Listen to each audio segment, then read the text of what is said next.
રાજકોટમાં નવનિર્મિત પુલનો એક ભાગ બેસી ગયો। કોરાટ ચોક પાસે પુલનો એક પાયો એક તરફ નમી ગયો।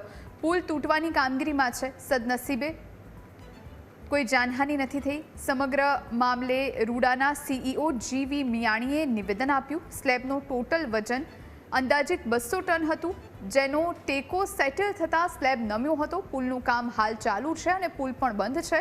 સ્લેબ દૂર કરતા 1 દિવસ જેટલો સમય લાગશે। સ્લેબ દૂર થતાં પુલની આગળની કામગીરી શરૂ થઈ જશે।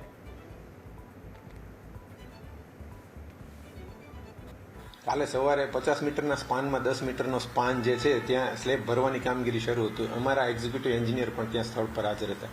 સ્લેબ ભરતા જ્યારે નીચેના સપોર્ટ હતા એમાં સહેજ ખસ્યો સપોર્ટ, એટલે સ્લેબ સહેજ બેન્ડ થયેલો, એટલે અમારા એક્ઝિક્યુટિવ એન્જિનિયરે તે એમને સંપૂર્ણ દૂર કરવા માટેની સલાહ આપેલી હતી અને એ પ્રમાણે સૂચના મુજબ જ એ સ્લેબને આખો હટાવી લેવાની કામગીરી એજન્સી દ્વારા કરવામાં આવેલ છે અને ત્યારબાદ નવેસરથી શરૂઆતથી એ સ્પાનની કામગીરી શરૂ થશે।